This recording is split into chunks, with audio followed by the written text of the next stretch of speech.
Hello, creeps. It's me, John Kassir, the voice of the Crypt Keeper, and you're listening to Chronicles from the Crypt.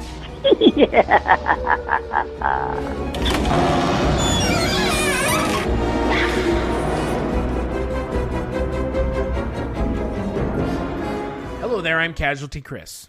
And this is Father Malone. And we are the hosts of Chronicles from the Crypt, a twice-a-month look at the horror anthology series Tales from the Crypt that aired from 1989 to 1996. Now, on each of these podcasts, we do 2 episodes of the television series. And if you go back through the catalog, you'll see that between seasons, we used to do episodes about some tangentially related tales ephemera. He says used to because this is the last season. We are on the final 7th season of Tales from the Crypt. It's a little bittersweet, Father Malone, wouldn't you say? Absolutely, because I keep waiting for it to get better. Oh, get the fuck out of here. I say it's bittersweet because, I mean, I feel like I've been doing this podcast as long as the Culture Cast, and that is a reality. If you've been listening to this podcast recently in our kind of rebooted run, I had initially started this podcast in 2015, and then we got about, I forget, Father Malone, when did we reapproach this? Was it, because I remember I asked you if you wanted to help me finish. Yeah, initially it was, I think, midway through season 5 you had gotten to, and I guessed it on one of those, and then we decided maybe we ought to just do it again from the beginning. This was at least 2 years ago. Maybe 3? 2? We literally got to the end of that recording, and we were like, should we just redo this from the start? I think we both came to the realization at the same time separately, and then essentially said the same thing at the end. So it's pretty bittersweet. I mean, we have derided the show a fair amount, and I want to reinforce to the community, because I know that the community listens. I know that there's a very active Facebook group, and there are a lot of fans of the show. I do want to impress upon them, and on Father Malone, I think I can speak for both of us. We are fans of this show. We love this show. There wouldn't be a podcast detailing our grievances of the show, not from us. Yeah, if we didn't like this show, we wouldn't be talking about it. So, I kind of want to clear the air a little bit on that, because it feels like sometimes we do pile on this show. And this season... That's exactly right. That's exactly how I feel a lot, and I feel bad for doing it. And this season has felt worse than the last couple so far. I'll say on par.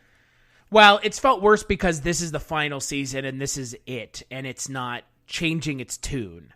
It's one of those things where it's like you're trying to get someone to stop doing something, and then once they go off the cliff, it's like, well, can't do anything about that now, and it's feeling like the show is creeping closer towards its inevitable conclusion, and it's not changing its tune. It's just walking right off the cliff, completely oblivious that there's a cliff. And it's unfortunate. It really is. But now, with English accents. Exactly. So let's talk about some English accents. We're going to be talking about on this episode of Chronicles from the Crypt, episode 3 and 4 of season 7, A Slight Case of Murder and Escape. It looks like Neptune has just moved from Virgul to late Capricorn, which would mean you should avoid any serious romantic estranglements for a while. At least until the end of the month, when Mercury turns retrograde. Something about your horoscope isn't making sense. Let me see your hand. Yes. Interesting. I'm not much at bleeding palms, but your future seems rather cloudy. Kind of like the woman in tonight's tale.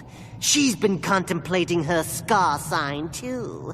And a nasty nugget I call A Slight Case of Murder. So A Slight Case of Murder aired May 3rd, 1996. It is directed by Brian Helgeland, written by Brian Helgeland. It stars Francesca Annis.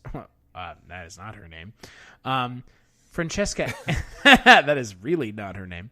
It stars Francesca Annis, Christopher Casanova, and Elizabeth Spriggs, and it is about a true crime mystery novelist who gets a mysterious visitor in the middle of the night. Sure. Boy. That's Boy. What a succinct synopsis. I genuinely wonder what they were thinking with this episode. I didn't think it was terrible. I just... It's not a terrible issue. It's just a why was this story so compelling you had to devote an episode of Tales from the Crypt when there's 13 episodes this season to this story? I mean, that's the bigger issue, right? It's not a quality question anymore. It's why are you devoting one episode when there aren't many left to this story? Yeah, I think sometimes on the show we've noticed this in past seasons. A guest director, filmmaker, writer sort of steps in and they just let them go and do what they want. And in this case, Brian Helgeland wanted to tell us a tale, let's say, not very new.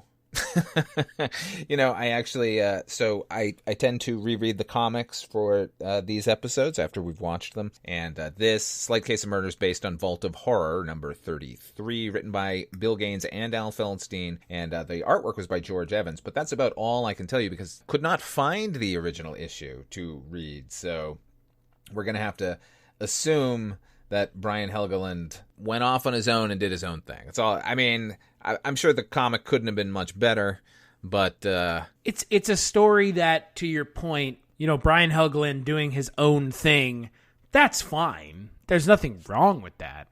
But why this story? And Brian Helgeland is not a bad writer by any stretch of the imagination. No, not at all. L.A. Confidential, Man on Fire, 42. That weird Tom Hardy movie where he plays two different people that's actually way better than it has any right to be. Legend. Yeah, it's weird to me. The Order, a film that have you ever seen that film? I have. The Heath Ledger, Mark Addy film? Yeah. It's weird, right? Yeah. But it's not terrible. Is Brian Helgeland English by any chance? I don't even know. No. He's not, right? Providence, Lil Rhodey. Yeah, it's weird that he works so much in England, but, I know. Anglophiles, what are you going to do? And he also wrote A Knight's Tale. Yeah. Didn't he directed that too, right? He also directed it, yeah. But I mean, yeah. I'm talking, I mean, again, his directing style is kind of non-existent in this episode. I'm talking more about like the story kind of, Yeah. His ability to write is way better than this episode. Way better. I think every writer out there, particularly when they deal in as much crime as Brian Helgeland does, thinks they have a whodunit in them, and they want to spring it forth. And unfortunately, he did so here at Tales from the Crypt, because there's really nothing new in this story at all. And it also takes weird leaps where what was like a two-character study with this interloper character who is clearly the antagonist of the tale. I mean, you don't have such a small cast and not have one of them be the actual sort of overarching fiend that's going to be revealed because we need the reveal.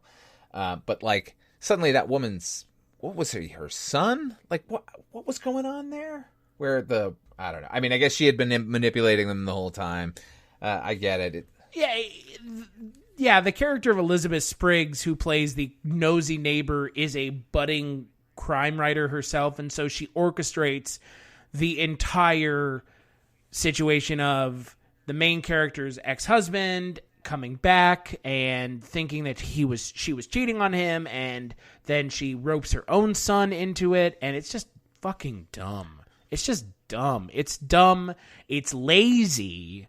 And on top of it being dumb and lazy, like you said, it's a story we've seen before, and we'll see it again. Not in this show, but it's not like this is some novel new concept that no one has ever thought of before. It's very on the nose. Yeah, and I think not maybe 5 or 6 years beforehand, there had been a remake of the film DOA where they changed the plot from the original film to a character murdering another in order to steal their novel and gain their fame. So like that, it was not only a new thought when Helgeland did it, it wasn't a new thought a couple years beforehand. It's just, This film reminds me a lot of Secret Window. You stole my story. Oh yeah, my goodness.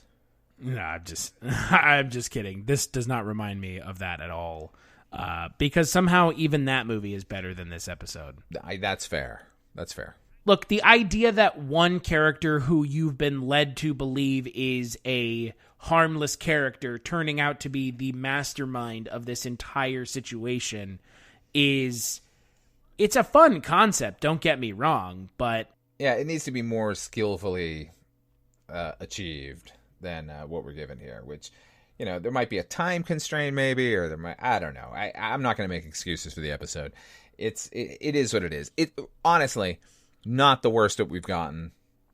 As you said, it's more a failure of our expectations that this series is going to go out with a hurrah instead of a, hey, here's more of what we've been giving you. And that's really so much of what it feels like. It is content to go out on such a disappointing note. And these episodes that we've been seeing have been pushing it in that direction. It feels almost, and this is a more contemporary example, it feels a lot like Game of Thrones. The show is just rushing to the end. It doesn't even care about quality. It just wants to be done. Yeah. Who knows? Look, I'm not privy to the behind-the-scenes machinations over at the Tales from the Crypt office in the mid-'90s, but, you know, it feels like this is a lot of out-of-trunk material. Like, they had been writing, and then scripts got rejected, and it's like, well, we're doing one more season. Let's pull out everything that we didn't get to do. But there was a reason they didn't get to do those. Yeah, the reason is they're not good. So, I applaud them for wanting to do another season of the show. I completely get it. This show has made an impact on so many people's careers, and it really has made an impact on the horror community at large. But there's a reason this season is not fondly remembered, and it's because if they were going to move to the UK to work on the show, you would have thought they would do something different with it, and yet they just continue to go down the path that they were going down in season 6. And it's like, well, if you're going to spend all that time and effort to move to a foreign country...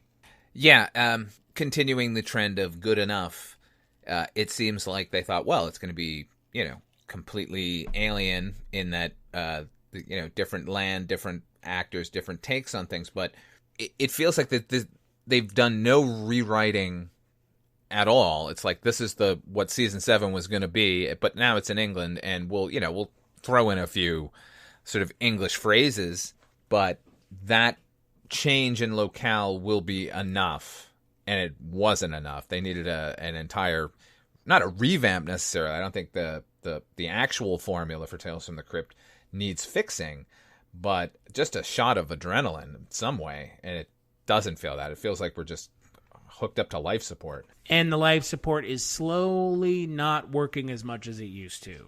Yeah, the beeps on the heart monitor are getting pretty few and far between. Yeah.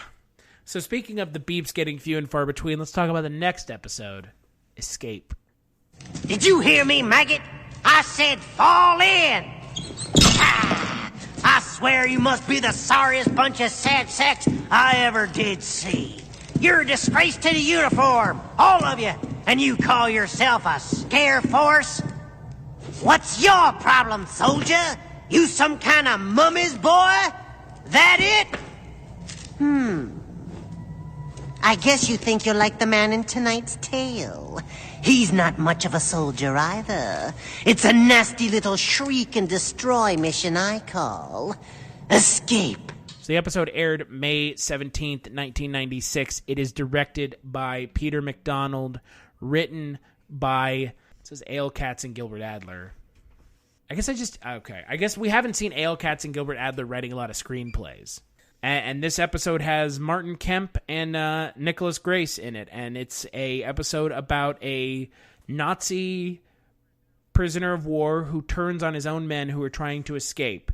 And then he gets recaptured, and he attempts to do the same thing. It's a lot like Yellow.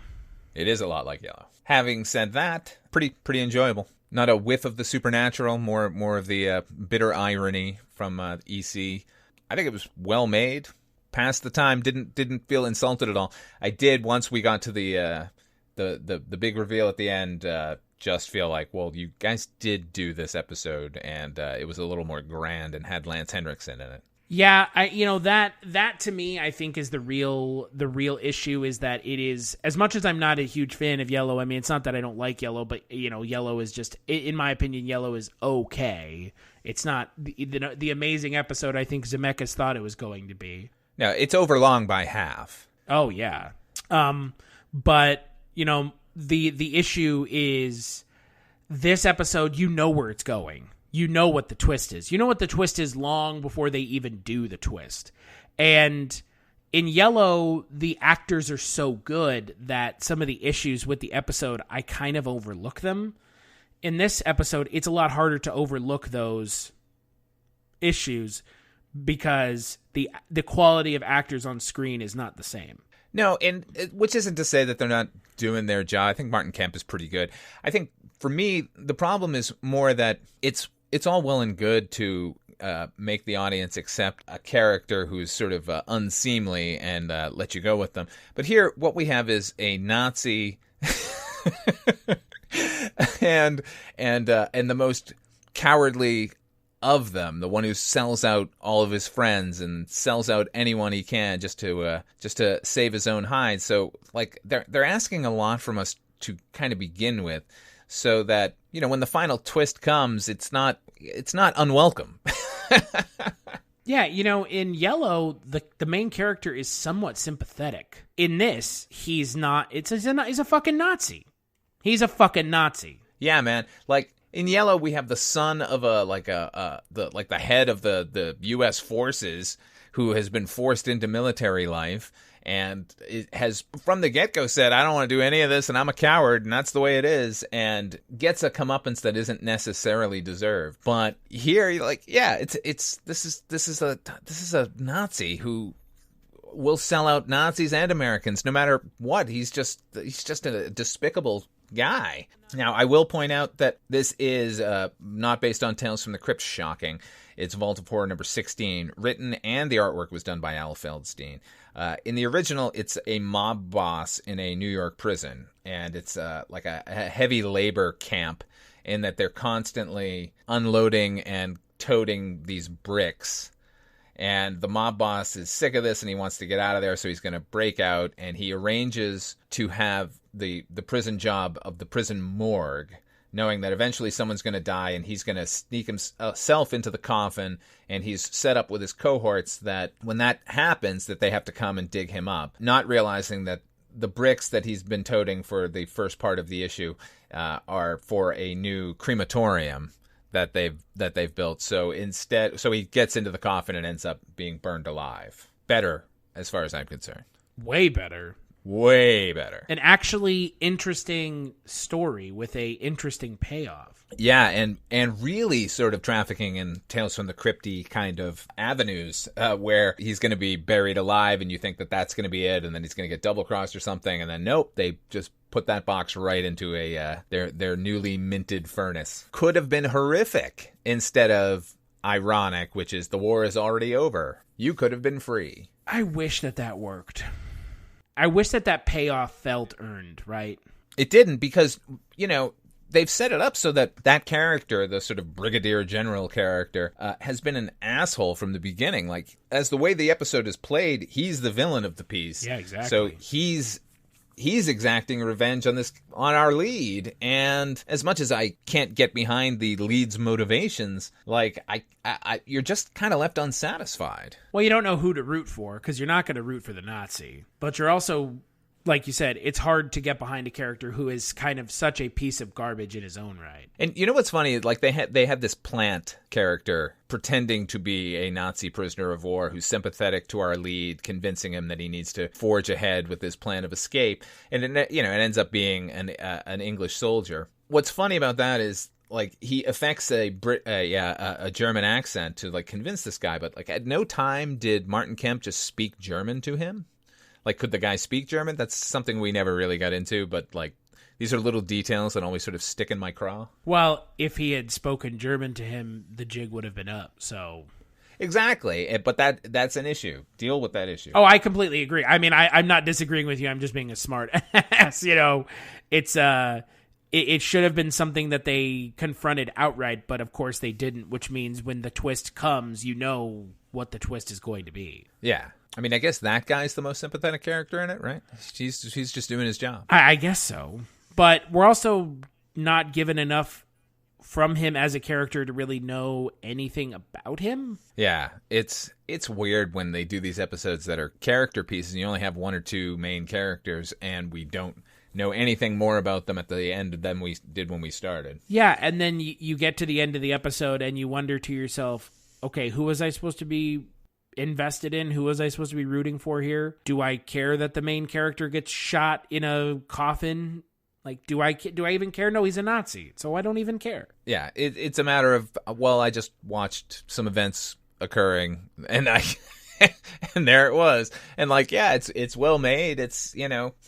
Look, ultimately, I think this is the episode that would have been made of Yellow had Robert Zemeckis not said, I'm going to do a full-blown 1 hour long episode as a pilot for another series. It would have been this small scale, but I do feel like had they adhered more toward the source material, it would have been a better payoff. Well, they had the coffin. Even if he was a Nazi, like, yeah, I mean, burning alive is pretty nightmarish. Well, I think the other thing that they could have done if they wanted to still do this story but kind of do a little bit of course correction would be make the character a allied POW and watch him turn on his own people because he knows he's saving his own skin. Then he is a character who deserves the punishment and you could have been invested in him even slightly. Yeah, that's a really good point because something about the Nazi uniform is just off-putting from the get-go.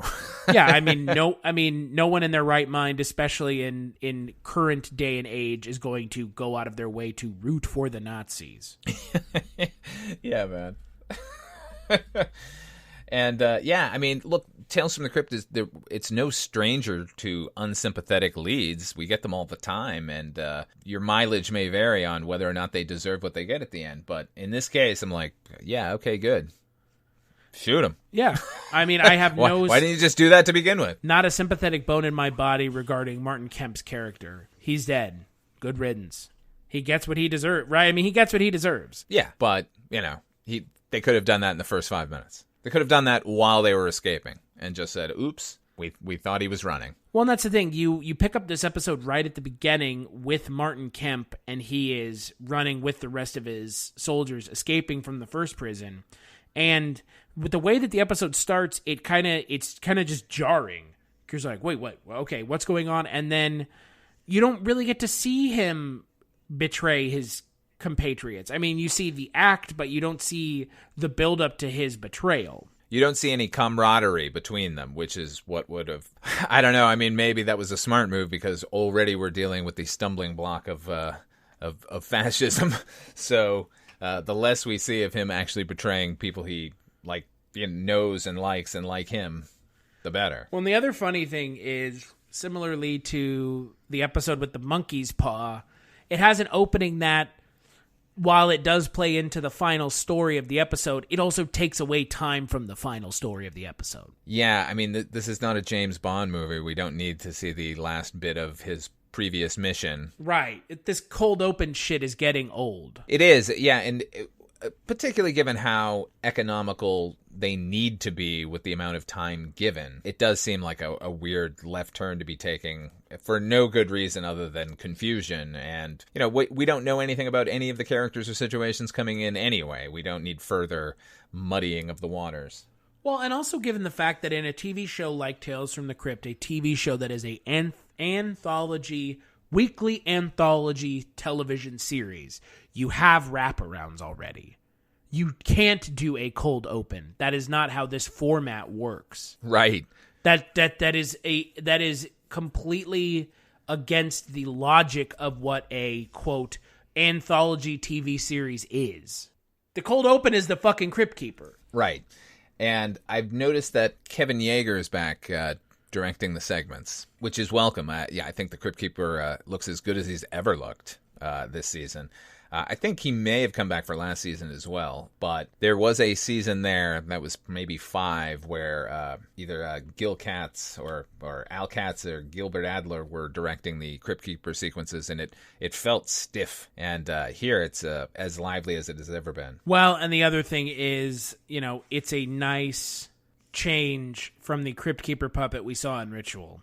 Oh, yeah. I mean, I'm glad we watched that movie in between seasons so I can really appreciate the dynamic job that the puppeteers are doing here. Oh, yeah. I mean, while these wraparound segments don't really make a lot of sense, they seem to be going more and more nonsensical as we have gotten farther with that, that idea with the show where every episode has a opening segment, and those opening segments sometimes tie in, sometimes they don't. They seem to be tying in less and less. Yeah, I mean, it's a far cry from And All Through the House, where he trudges in a Santa suit and then tells us about Christmas and what's to come. This just seems to be a bunch of non sequiturs. And by the way, I have a new tale for you. Yeah, I think is it one of these episodes where he goes to space? Is that one of these? Yeah. Where the countdown rocket ship, we don't even get a sci-fi episode after. Yeah, I just it's so weird to me because it just doesn't work at all with the rest of the episode. And it doesn't have to, right? But in the past it had been kind of setting the tone, and I would personally argue it's important to set the tone and the theme for the episode with these wraparounds? 100%. I mean, that's always been the failing of any anthology, right? That, you get invested in a set of characters and a plot line, and then it's gone, and now we have to re-up. So it was always nice when the Crypt Keeper was easing us into the tale instead of just throwing it at us. And this is not what the show is doing anymore. It's just seemingly doing whatever it wants. And it seems less about whatever it wants and more about what looks cool. Like, what could we do now? We'll put the Crypt Keeper in an Uncle Sam outfit, or we'll put him in a spaceship. It's like, okay. Yeah, I mean, it seems like leftover gags, right? Like, they had wanted to do one. Gags for episodes that don't exist. Yeah. It's like that John Carpenter album that came out a couple years ago. Theme songs for movies that don't exist, essentially. That's what these are. Wraparounds for episodes that never happened. Yeah, you could literally put anything after what comes at the beginning. It's kind of crazy. Yeah, other than the fact that they explain what happens in the episode, it has nothing to do with the episode, and it's bizarre. It's just bizarre. And it just doesn't work. For me, again, it's getting to the point now where I'm watching these Crypt Keeper segments, and this is going to sound sacrilegious. I'm watching it and I'm just like, I don't really care anymore. Like, it's hard to care when this has nothing to do with anything. It certainly has gotten to the point of, okay, just get to the episode. Just start. And what's really sad is the episodes are, since, I would say about halfway through season 5, the episodes are starting to and have been really disappointing and feel lazy and just good enough. And that didn't really bleed into the wraparounds, but all of a sudden it has been. It's systemic. It is. It is the malaise baked into this show at a cellular level, I guess, is that at one point they were just going to throw their hands up and say, well, nothing else. This is it. We're just going to do weird wraparounds with the Crypt Keeper being weird. And have I mentioned that you should skip the previous episode? Do not watch the murderous tale. And I'm going to... Slight case of murder. And I don't know. I'm soft watch maybe on Escape. Given what has previously come, I'm going to compare episodes and judge it that way. I would say skip and watch Yellow instead. Yeah, okay. Well... If we're doing that, yeah, go watch Yellow. You'll at least get some... It's not like you can't watch Yellow. Right. And you'll at least get some grandeur out of that one. And, look, I don't remember this season very well. Frankly, I don't remember it at all. I think this is the season I may not have ever watched. Like I've said before, I remember the final episode of this season. But, man, season's bumming me out, man. Yeah, I had high hopes coming in. I haven't seen any of these episodes. I did see the final one because that was pretty well advertised, I think, at the time. But I think I tuned in one time to Tales from the Crypt and saw that there were English people and it felt entirely different to me, and then I turned it off. That was years and years ago. So I went in to this particular season with higher hopes than maybe were warranted. And higher hopes than it maybe deserved. Oh, definitely. Definitely that. Well, all I knows is on the next episode of Chronicles from the Crypt, we're going to be talking about 2 more episodes from Season 7, Episode 5 and 6, Horror in the Night, and Cold War. And guess who's in Cold War? Ewan McGregor. Yes. And Jane Horrocks from Absolutely Fabulous. And Colin Salmon as well, I believe. Oh, yeah, from Resident Evil. Should be great, right? Based on the cast? Sure. But we know it won't be, unfortunately. I mean, I have high hopes, but I know they're going to be dashed just based on the fact that I guess everybody gave up all of a sudden. So this is an abusive relationship. That's what it feels like. We just keep coming back for more. So until then, Father Malone, where can people find you?